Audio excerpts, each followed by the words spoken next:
রাধে রাধে বন্ধুরা, আপনাদের সকলকে আমন্ত্রণ আমার চ্যানেল রাধারানীর ঘরে। বন্ধুরা, আজ থেকে আমি শ্রীকৃষ্ণ দ্বৈপায়ন বেদব্যাস বিরচিত শ্রীমদ্ ভাগবত রচনা গ্রন্থ শ্রবণ করব এবং আপনারাও আমার সঙ্গে শ্রী ভাগবত গ্রন্থ শ্রবণ করেন এবং আশা করি আপনারা সবাই আমার পাশে থাকবেন, আমরাও আপনাদের পাশে থাকব। তার আগে বন্ধুরা, যারা এখনো আমার চ্যানেলকে সাবস্ক্রাইব করেন না, প্লিজ আপনারা চ্যানেলটাকে সাবস্ক্রাইব করে দেবেন এবং পাশে থাকা যে বেল আইকনটা আছে ওটাকে প্রেস করে দেবেন। তো বন্ধুরা, চলুন আমরা ভাগবত কথা শ্রবণ করি। গুরু বৈষ্ণব ভগবান তিনেরই স্মরণে হয় বিঘ্ন বিনাশন। শ্রীকৃষ্ণ দ্বৈপায়ন বেদব্যাস বিরচিত অষ্টাদশ সহস্র শ্লোক সমৃদ্ধ মহাকাব্য শ্রীমদ্ ভাগবত মহাপুরাণ ভক্তিপথে সাধকদের জন্য এক অমূল্য সম্পদ রূপে সতত স্বীকৃত।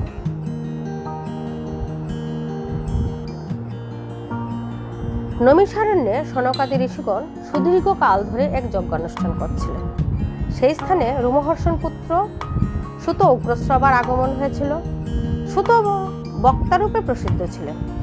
উপস্থিত ঋষিগণ তার কাছে শ্রীহরির কথা শুনতে চাইলেন। ভগবত কথায় প্রীতি আছে জেনে ঋষিগণকে যে শ্রীহরি কথা সুত উগ্রশ্রবা শুনিয়েছিলেন, তাই শ্রীমদ্ ভাগবত। মহামতি অশেষ বুদ্ধি ব্যাসদেব ভাগবতের রচনা করেন। ব্যাসদেব সম্বন্ধে বলা হয়ে থাকে যে তিনি বেদান্ত সূত্র, মহাভারত, পদ্মপুরাণ আদি 17টি পুরাণ রচনা করে তৃপ্ত হতে না পেরে সর্বশেষে ভাগবত রচনা করেন। অতএব ধরা যেতে পারে যে ভাগবত সকল পুরাণের সারবস্তু সমন্বয়ে রচিত। ভাগবত রচনা করে ব্যাসদেব তার আজন্ম ব্রহ্মজ্ঞানী ও পরম ভক্তপুত্র শুকদেবকে তার শিক্ষা দেন। সুত সেই ভাগবত কথাই সনকাদি ঋষিগণকে বলেছিলেন।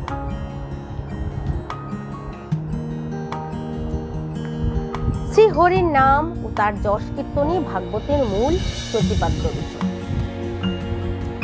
ভাগবত একাধারে বেদান্ত সিদ্ধান্তের আকর ও বেদান্ত বেদ্য তত্ত্বকে সরস ভক্তিরসে সিক্ত করে রাগানুরাগ ভক্তিরূপে সহজলভ্য সুদৃষ্ট ফল। অনন্ত জ্ঞানী ব্যাসদেবের শুকদেবকে অমৃত সংরক্ষণের আধার রূপে বেছে নেওয়ার একটা কারণ তো তিনি উত্তম আধার।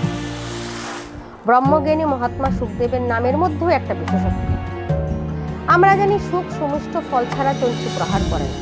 সুতরাং সুমিষ্ট সুপক্ক ফলে চঞ্চু প্রহার করলেই যে ফলের রস অমৃত ধারারূপে প্রবাহিত হয়। তাই সুমিষ্ট অমৃত শ্রীমদ্ ভাগবত মহাপুরাণ বিতরণের ভার মহাত্মা শুকদেবের হাতেই অর্পণ করেছিলেন।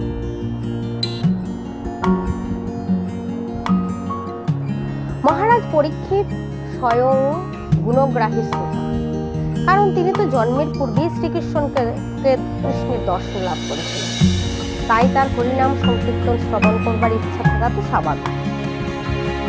কুরুক্ষেত্র যুদ্ধের শেষে অশ্বত্থামা পিতৃহত্যার প্রতিশোধ নেওয়ার জন্য পাণ্ডবদের শেষ বংশধর অভিমন্যু ভার্যা উত্তরার গর্ভের সন্তানকে বধ করবার জন্য ব্রহ্মাস্ত্র নিক্ষেপ করেছিল।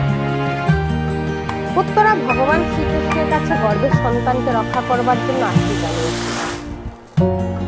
শ্রী ভগবান তখন উত্তরাকে আশ্বস্ত করেছিলেন যে তিনি তার গর্ভের সন্তানকে রক্ষা করবেন। অস্ত্র নিক্ষিপ্ত হলে শ্রী ভগবান উত্তরার গর্ভে উপস্থিত থেকে সুদর্শন চক্র দ্বারা সেই গর্ভস্থ সন্তানকে রক্ষা করেছিলেন। মহারাজ পরীক্ষিত তাই জন্মের পূর্বে দেখা শ্রী ভগবানকে জন্ম লাভের পরও অন্বেষণ করতেন, তাই তার নাম হয়েছিল পরীক্ষিত।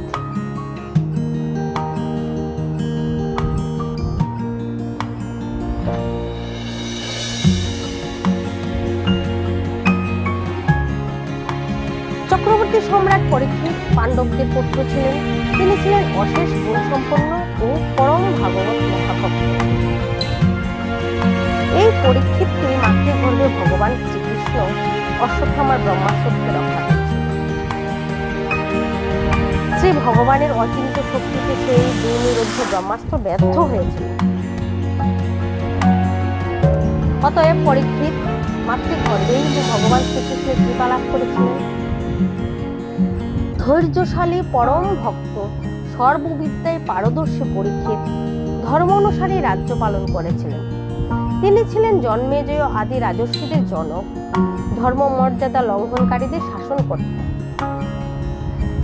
এমন সর্বগুণাধার পরম ভাগবত জনমনোরঞ্জনকারী মহারাজ পরীক্ষিত একটি ভুল করে মুনিপুত্রের অভিশাপের মুখে পড়েন।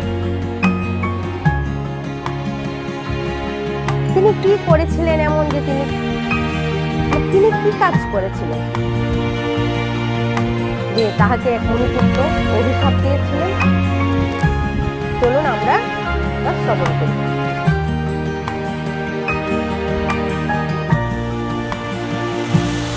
একদিন মহারাজ পরীক্ষিত ধনুর্বাণ নিয়ে মৃগয়া করতে বনগমনের পূর্বে তার রত্নভাণ্ডারে প্রবেশ করেছিলেন।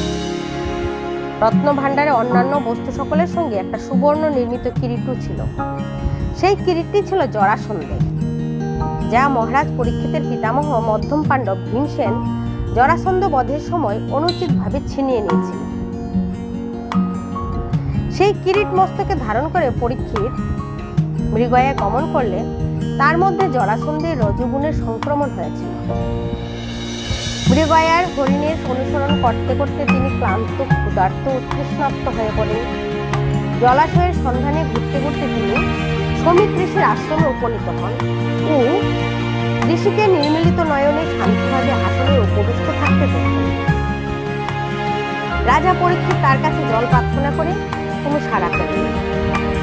সামান্য ভদ্রতা, উপবেশন করতে অনুরোধ, সাদর অভ্যর্থনা, এ সকলের একান্ত অভাব রাজা পরীক্ষিতকে ক্রোধান্বিত করল। ক্ষুধায় ও তৃষ্ণায় কাতর মহারাজা পরীক্ষিত ক্রোধ ও মাৎসর্য দ্বারা পরিচালিত হয়ে ঋষিকে অপমান করবার উদ্দেশ্যে ধনুকের অগ্রভাগ দ্বারা একটি মৃত সর্প মাটি থেকে তুলে ঋষির গলায় পরিয়ে দিলেন। জরাসন্ধের কিরীট ধারণের প্রভাবে তার এই মহা অপরাধ হয়ে গেল। শ্রমিক নন্দন ঋষি যখন জানলেন যে রাজা তার পিতাকে অপমান করেছেন, তখন তিনি ক্রোধে রক্তচক্ষু হয়ে কৌশিকী নদীর জলে আচমন করে তার বজ্রতুল্য অভিশাপ বাক্য উচ্চারণ করেন। তার অভিশাপে মহারাজ পরীক্ষিতের সপ্তম দিবসে তক্ষক দংশনে মৃত্যু ধার্য হয়ে গেল। তিনি অভিশাপ দিলেন যে মহারাজ পরীক্ষিত সপ্তম দিবসে তক্ষক দংশনে মৃত্যুবরণ করেন। শ্রমিক ঋষি কিন্তু পুত্রের এ আচরণে সমর্থন করলেন না। তিনি পুত্রকে বললেন যে সামান্য অপরাধে এত বড় শাস্তি প্রয়োজন ছিল। তিনি কি করলেন? শ্রমিক ঋষি মহারাজ পরীক্ষিতকে তিনি ঘটনা বিবরণ দূত দ্বারা অবহিত করলেন। আর এদিকে মহাযশস্বী ও ভক্ত চূড়ামণি মহারাজ পরীক্ষিত তখন রাজধানীতে ফিরে এসে কিরীট খুলে রাখছিলেন এবং নিন্দিত কৃতকর্মের জন্য তিনি তখন অনুতপ্ত। ক্ষণিকের জন্য প্রধান্বিত হওয়ায় তিনি নিরপরাধ উপাচ্ছন্ন ব্রহ্মতে সম্পূর্ণ ব্রাহ্মণের প্রতি যে অনুযোচিত ব্যবহার করেছেন তাকে উদ্বুদ্ধ করেছেন। তিনি ভাবছেন কি করবেন। এমন সময়ে শ্রমিক ঋষি প্রেরিত দূত তাকে ব্রহ্ম অভিশাপের কথা নিবেদন করলেন। অভিশাপ তার মঙ্গলপ্রদ বৈরাগ্যের মূল কারণ হয়ে দাঁড়ায়। তিনি ঐহিক সুখ ও স্বর্গ সুখ পরিত্যাগ করে ভগবান শ্রীকৃষ্ণের পাদপদ্ম সেবাকে সর্বশ্রেষ্ঠ পুরুষার্থ জ্ঞানে গঙ্গার তীরে উপবেশন করলেন। রমণীয় তুলসী বিমিশ্রিত শ্রীকৃষ্ণ চরণ রেণুধারী গঙ্গাবাড়ি ত্রিলোকের পবিত্রতা প্রদানকারী ও মৃত্যু পথযাত্রীর পরম আশ্রয়স্থল।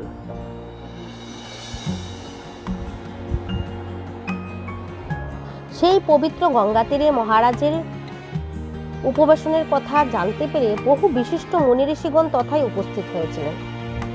উপস্থিত ব্যক্তিদের মধ্যে মহামণি অত্রি, বশিষ্ঠ, চ্যবন, দেবল, ভরদ্বাজ, গৌতম, পিপল্লাদ, মৈত্রেয়, ব্যাসদেব, পরাশর আদি ছিলেন। মহারাজ পরীক্ষিত উপস্থিত মুনি ঋষিদের কাছে ভাগবত কথা শ্রবণ করবার ইচ্ছা প্রকাশ করেছিলেন, কিন্তু তখন কেউ সেই কার্য এগিয়ে আসেনি।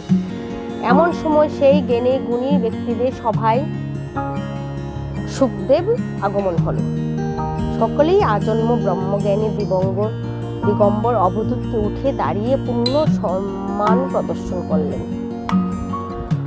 মহারাজ পরীক্ষিত এবার মহাত্মা শুকদেবকে ভাগবত কথা শোনাবার জন্য অনুরোধ করলেন। ব্রহ্মজ্ঞানী শুকদেব যখন আসনে বসলেন তখন তিনি জানতে চাইলেন, জিজ্ঞাসা করলেন, আসলে মহারাজ পরীক্ষিত বললেন, আমাকে বলুন, মৃত্যু পথযাত্রী মানুষের কি করা উচিত? সার শ্রেয় কি? প্রেম মুক্তি কেমন করে? অবতারের প্রয়োজন কি? অবতার কতজন? তাদের সময়ে ধর্ম কাজের আশ্রয়ে থাকে? এর উত্তরে মহাত্মা শুকদেব মহারাজ পরীক্ষিতকে যা কিছু বলেছিলেন তাই শ্রীমদ্ ভাগবত মহাপুরাণ। ব্যাসদেব নিজ পিতৃদেব পরাশর মুনির উপস্থিতিতে দেখলেন যে তার পুত্র মহাত্মা শুকদেব তার সৃষ্টিকে ভক্তগণের সম্মুখে অদ্ভুত নৈপুণ্য সহকারে উপস্থাপন করলেন। তিনি আনন্দে পরিপূর্ণ হয়ে গেলেন। সেই ধর্মসভায় উপস্থিত সুত উগ্রশ্রবা পরে সেই গুণ ও লীলা সংকীর্তন সনকাদি ঋষিদের সম্মুখে এক যজ্ঞস্থলে করেছিলেন। তখন থেকে শ্রীমদ্ ভাগবত মহাপুরাণ ভক্তিপথে সাধকদের জন্য এক আকর শাস্ত্ররূপে প্রতিষ্ঠা পেল। বস্তুত এই শ্রীমদ্ ভাগবত মহাপুরাণ শ্রী ভগবানের বাংময় শরীর, যা যুগে যুগে দলে দলে ভক্তবৃন্দকে মুক্তির পথে এগিয়ে নিয়ে চলেছে। আমরা কত ভাগ্যবান যে শ্রী ভগবান স্বয়ং আমাদের সঙ্গে সতত বাস করছেন। রাধে রাধে, হরে কৃষ্ণ।